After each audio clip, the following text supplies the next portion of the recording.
বাবা বাবা সবাই আমরা আছি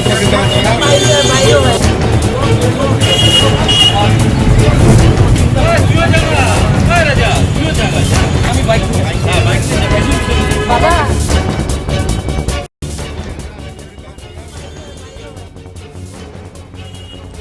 দিনে দুপুরে দিনহাটা শহরে গলার চেন ছিনতাইয়ের ঘটনায় চাঞ্চল্যের সৃষ্টি হলো। সোমবার দুপুরে দিনহাটা শহরের গোসানি রোড এলাকায় ঘটে এই ঘটনা। জানা গেছে, এদিন দুপুরে মিনা সাহা নামে এক মহিলা দিনহাটা মহকুমা হাসপাতাল থেকে বাড়ি ফিরছিলেন। আর সেই সময় শহরের ভবানী হল চৌপথি লক্ষ্মীনারায়ণ বেকারি সংলগ্ন এলাকায় দুই যুবক এসে ওই মহিলাকে ভুলিয়ে তার গলায় থাকা সোনার চেন নিয়ে পালিয়ে যায়। এরপরই গোটা বিষয়টি স্থানীয়দের পাশাপাশি পরিবারের লোকদের জানান মহিলা। এরপরই গোটা বিষয় নিয়ে দিনহাটা থানায় লিখিত অভিযোগ জানিয়েছেন মহিলার ছেলে রাজা সাহা। এদিকে নতুন করে দিনহাটা শহরে ছিনতাইয়ের ঘটনায় বেশ আলোড়ন ছড়িয়ে পড়েছে। ইতিমধ্যেই দিনহাটা থানার পুলিশের সিসিটিভির সূত্র ধরে কিন্তু ঘটনার তদন্ত শুরু করেছে।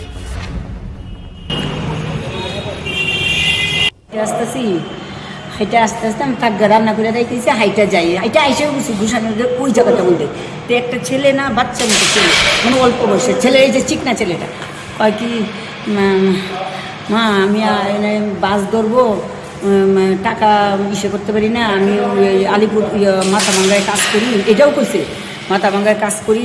পিছিয়ে পিছিয়ে আবার আরেকটা ছেলে আইছে, আমি কি কয় কি এনে টাকাটা একটু রাখবা, ছেলেটাকে একটু পয়সা দিয়ে ছেলেটা যাবে।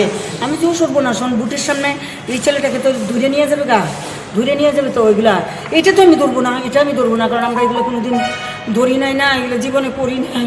এরকম করে করে ও পিছিয়ে পিছিয়ে আসছে, আবার ও মা শোনা ডাক্তারের আবার নিয়ে খালি বাধা বাধা বাধা আটকায় আটকায় আটকায় আটকায়। আমি না, আমি বাড়ি যাই, আমার আবার ডিমের অমলেট করতে লাগবে, চায়ের দোকান ওর বাবা একা বড়োটারে রেখে আইসি, গা ঢাকা দেখো, গা ঢাকি আইসি এমন করে করে, তাও পিছিয়ে পিছিয়ে ও মা শুনো, তোমার পায়ে ধরি, তুমি বিশ্বাস করতেছো না, তোমার সন্তান না, আমি বুঝতে পারি না, এরকম করে দেখো আমার হাত কাঁপে এগুলো শুনলি। অ্যাকচুয়ালি আমি তো স্কুলে গেছিলাম, স্কুল থেকে খবর আমাকে একবার দাদা খবর দিল যে মার ছিনতাই হয়ে গেছে, গলার সোনার ছিল একটা, প্রায় 10-11 গ্রামে।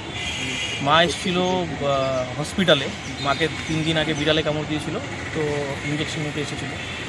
তো মা এখান থেকে হেঁটেই হয়তো রওনা দিয়েছে, পরে শুনলাম। এবার গোসানি রোডের হয়তো যে দুজন ছিল অলরেডি সিসিটিভি ক্যামেরায় ধরা পড়েছে, ওই দুজন, ওই ওরা হয়তো হসপিটাল থেকেই ওদেরকে মানে মার পিছা হয়তো নিয়েছিল, ফলো করছিল। এবার প্রায় লক্ষ্মীনারায়ণ যে বেকারি আছে আপনার গঙ্গা মোড়টার নাম কি, চুরিপাড়া মোড়, ভবানী সিনেমা হল থেকেই ফলো করে করে মার সাথে কন্টিনিউয়াস কথাও বলছে যে খুব গরিব, মা করে ডাকছিল। এবার মাও হয়তো, এবার জানি না টেকনিক্যালি এদের কি থাকে, তো মাও মানে যতটা সম্ভব ইসে করেছে যে না আমি বাড়ি যাব, তাড়াতাড়ি বাড়ি যাব। তো কিন্তু হঠাৎ করে হয়তো ওরা মার গলার যে চেনটা ছিল সেটা নিয়ে চলে গেছে।